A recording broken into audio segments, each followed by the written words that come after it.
apakah ini ikut di dalam garansi? Kita kalau di atas 90% sudah tidak bisa dipakai, cartridge-nya ini kita ganti dengan yang baru. Nah, ini bagaimana terkait dengan perawatan ataupun maintenance-nya seperti apa?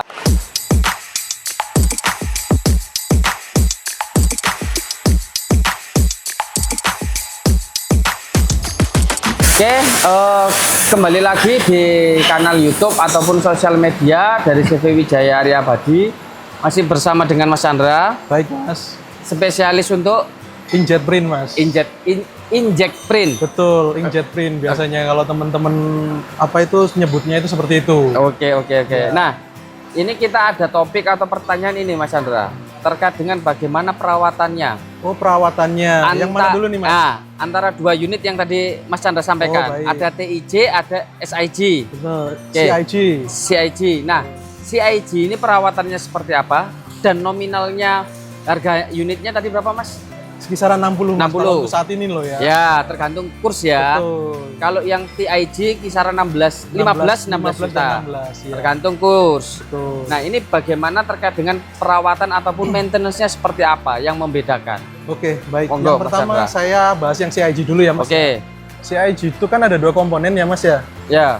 Jadi dia karena kenapa minim perawatan, kita bilangnya CIG itu lebih minim perawatan ya. Minim perawatan itu karena dia punya additive makeup ini, Mas. Oke.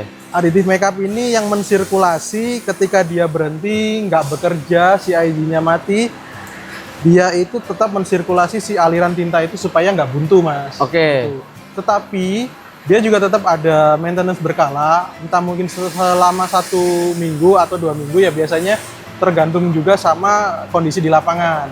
Oke. Kalau dia berdebu paling 1 minggu itu harus di cleaning aja sih. Oke. Cleaningnya itu bisa pakai cleaner Oke. solvent juga ada. Jadi dia tinggal dibersihkan aja, nozzle-nya disemprot, udah beres gitu aja. Oke. Ditutup kembali, dia sudah bisa untuk kerja lagi. Oke. Gitu sih, Mas. Nah, ini yang SIG. CIG-nya seperti ini. Oke, kalau yang Perawatannya. TIG-nya. Kalau TIG sebentar, saya ambilkan cartridge-nya dulu.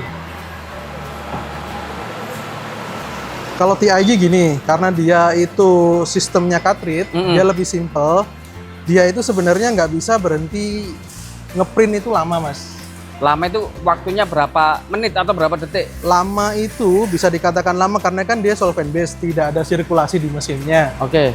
Dia itu kalau untuk solvent bisa sampai maksimal 30 menit lah dibuka seperti ini. Ya kalau baiknya nggak dipakai kerja atau kita lagi istirahat nih, Ya. mending dicopot aja, kita masukkan kembali ke tempatnya. Oke. Seperti ini, sudah aman. Oke. Dia kalau mau pakai, tinggal dibuka, dipasang lagi, sudah bisa buat kerja lagi sih, Mas. Gitu sih. Oke. Nah, Mas Chandra, mungkin ini seringkali kan dapat pertanyaan ya. Apakah ini ikut di dalam garansi? Kita kalau di atas 90% sudah tidak bisa dipakai, cartridge-nya ini kita ganti dengan yang baru. Oke. Kalau di bawah itu akan kita coba servis gitu. Kita maksimalkan dengan servis. Oke. Gitu. Karena dia itu sebenarnya ada 2 nozzle di depan sini. Ya. Ketika nozzle satu tidak bisa terpakai, kita bisa pakai yang nozzle yang satu lagi. Oke. Gitu. Tapi itu apakah dua-duanya harus jalan nozzle-nya atau salah satu memang? Oh, tidak, Mas. Kita mending pakai salah satu aja. Mau pakai salah satu atau dua-duanya itu settingan di printnya atau otomatis? Settingan di printnya ada. Kalau mau berjalan secara bergantian juga bisa. Kita Oke. ngeprint satu, ngeprint A pakai ini, yang kanan ngeprint B pakai yang kiri juga bisa, dan selanjutnya seperti itu. Oke. Nah, ini Mas Chandra juga seringkali saya dapat pertanyaan.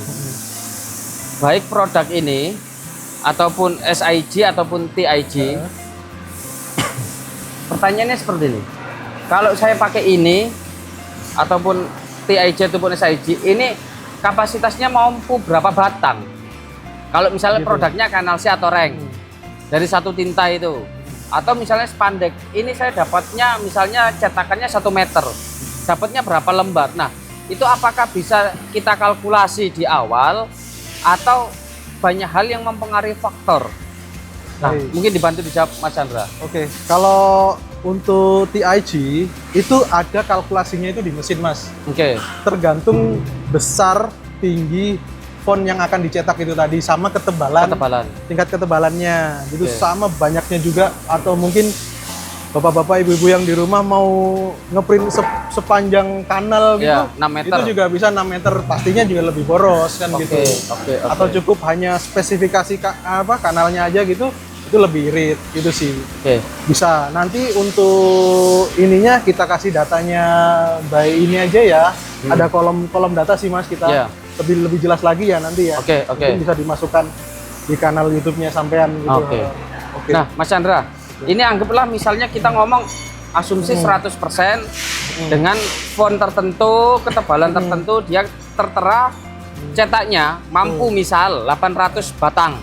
Nah, apakah ini dia valid 800 batang atau mungkin ada toleransi berapa persen dari informasi tersebut, Mas Chandra? Kalau dipastikan dengan kondisi lingkungan kerja yang kondusif ya Mas ya, Ya. itu bisa sampai kurang lebihnya 15% masih bisa ngeprint ya. Oke. Cuma kalau dia itu ya maaf ketika nggak sengaja kesenggol atau Iya. gimana, ya itu pengaruh juga sama ke tingkat keawetan cartridge. Oke. Karena dia kan cuma membran tipis yang di Iya. atasnya ini. Ketika dia mungkin kita nggak tahu ya, ada teman-teman gitu mau lewat, tahu-taunya kesenggol, Iya. ini dia kena nabrak si baja ringannya itu, nah dia akhirnya rusak. Kayak gitu sih Mas. Berarti ini Betul. tidak boleh disentuh ataupun kegores. Betul sekali. Oke. Tersentuh boleh sekali 2 kali lah. Kalau nabrak sampai rusak atau robek di depannya sini sudah nggak bisa dipakai lagi. Dipastikan hasil printnya Jelek. tidak bagus. Oke. Ya. Oke. Siap. Oke. Begitu sih. Oke, terima kasih Mas Chandra. Banyak insight yang diberikan Mas Chandra, edukasi di mana untuk Bapak Ibu yang membutuhkan informasi ataupun awam dalam hal inject print ya namanya ya. Inject print untuk kebutuhan mesin baja ringan. Nah, dengan ini kita buatkan podcast untuk bisa mengedukasi Bapak Ibu. Nah, ketika untuk ada kebutuhan mesin baja ringan ataupun inject print, bisa menghubungi kami di CV Wijaya Arya Badi yang terletak di Pergudangan Astrio B7 Sidoarjo. Nanti akan saya kenalkan langsung dengan Mas Chandra Siap. selaku pemilik unit barangnya. Kita pasti bantu carikan solusi yang terbaik, Mas. Oke.